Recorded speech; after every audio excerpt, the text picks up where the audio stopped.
Welcome to Epic Birds. This episode I'm travelling to Jeju Island with my best mate Ricardo.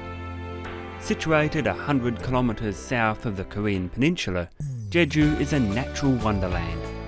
Boasting the highest mountain in South Korea, hundreds of volcanic craters, spectacular coastal scenery and charming seaside towns.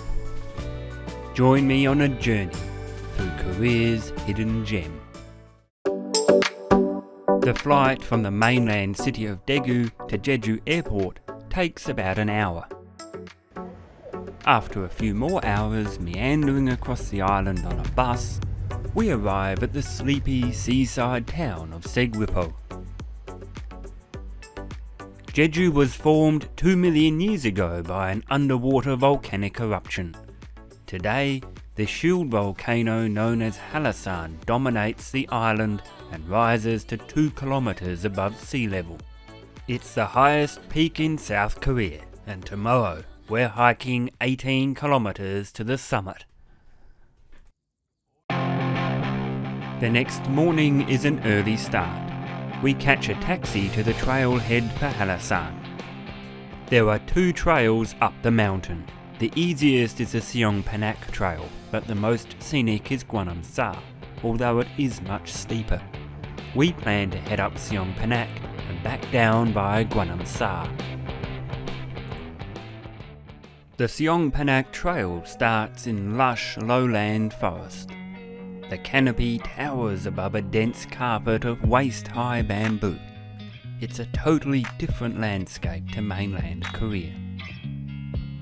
Despite starting at 6:30 AM, it's already warm and humid. The hike is pretty strenuous. It's hot and humid already. Hiking is often said to be the national hobby of Korea, so the trails, especially on the lower parts of the mountain, are bustling with hikers. We pass through majestic pine groves and over numerous mountain streams, eventually stopping for a break at a rest stop partway up the mountain, along with a large contingent of Korean hikers. There's wildlife here too. Rare white-backed woodpeckers hammer into the tree branches above.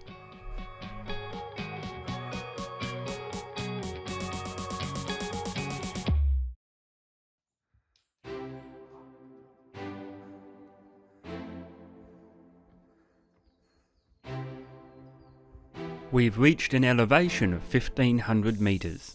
Brown-eared bulbuls are conspicuous in the forest here, calling and squabbling as they do throughout much of Korea.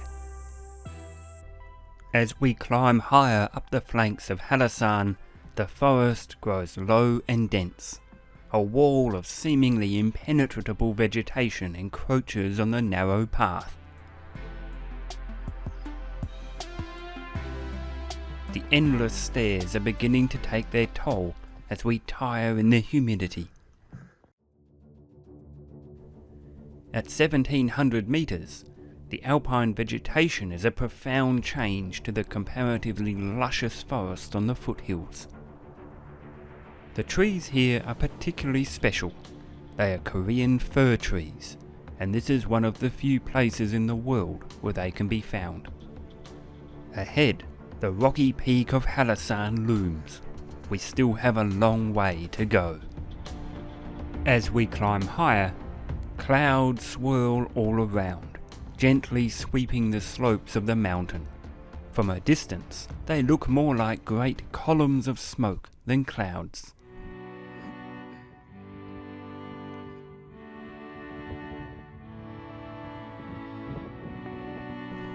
Finally, at 1,950 metres, exhausted and suffering from the heat and humidity, we have reached the top of Hallasan and the roof of South Korea. We stand in awe on the edge of a 400-metre wide crater. Halasan is the highest mountain in South Korea and the largest volcano on Jeju, but it's certainly not alone. The entire island is pockmarked with smaller volcanic calderas. Thankfully, none have seen activity for the last 5,000 years.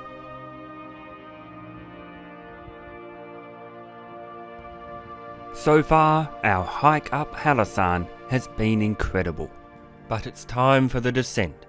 We've chosen to return via the much steeper and more scenic Sa Trail.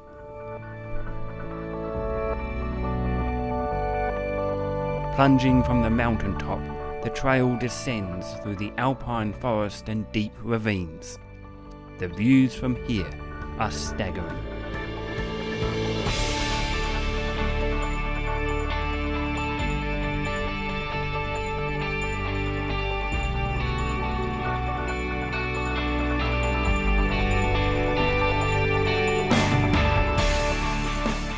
We are already exhausted from the relentless humidity.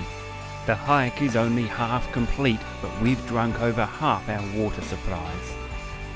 As we descend, the forest mercifully recovers its height, sheltering us from the sun. Along the way, we encounter some aptly named large-billed crows feeding on the edge of the trail. The hiking here is challenging. It's not just steep and long, the path itself is largely comprised of jumbled stones, which require constant attention. The cloud swirling through the trees reminds us that we are nowhere near the bottom of the mountain.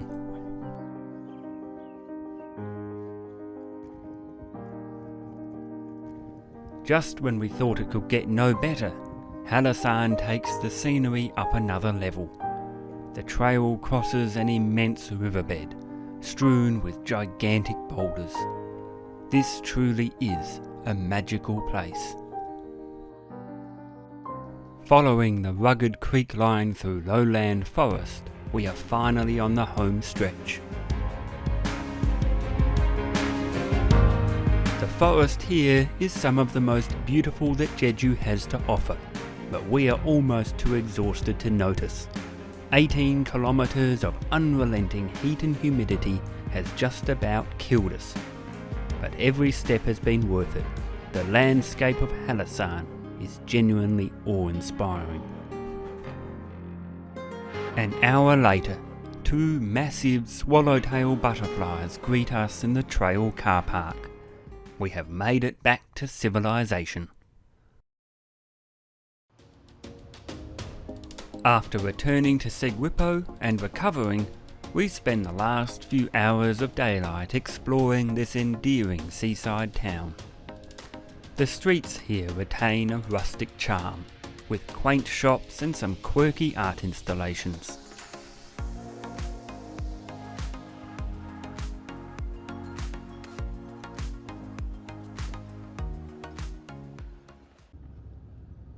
The next day, we pack up and travel by bus to the eastern coast of Jeju. We're heading to Seongsan Ilchulbong, one of many smaller volcanoes on Jeju. Arriving in the coastal town, we meander through the narrow streets towards the crater. Many of the walls here are built from volcanic rocks, ancient lava that now resembles honeycomb. But this is what we came for, the crumbling caldera of a long dormant tuff volcano. The vibrant blue ocean waters combine with their sheer cliffs for a dramatic spectacle.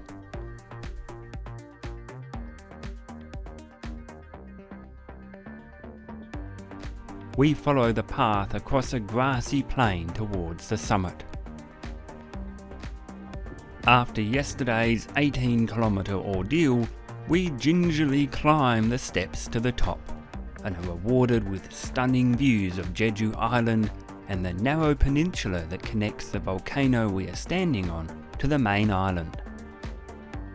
At the summit, a vast grassy bowl now resides where once molten rock spewed from the earth. Looking back at the main island, dozens of volcanic cones just like this one decorate the landscape, testament to the fiery birth of Jeju. But Jeju isn't all about volcanoes, staircases and coastal scenery. There are more leisurely trails on offer too, particularly in the remnant lowland forests, much of which have been cleared for agriculture in Korea. At least in summer, these areas are luscious and more reminiscent of rainforest. The trees are alive with small birds. White-eyes are particularly common here. They feed throughout the forest strata in small, energetic flocks.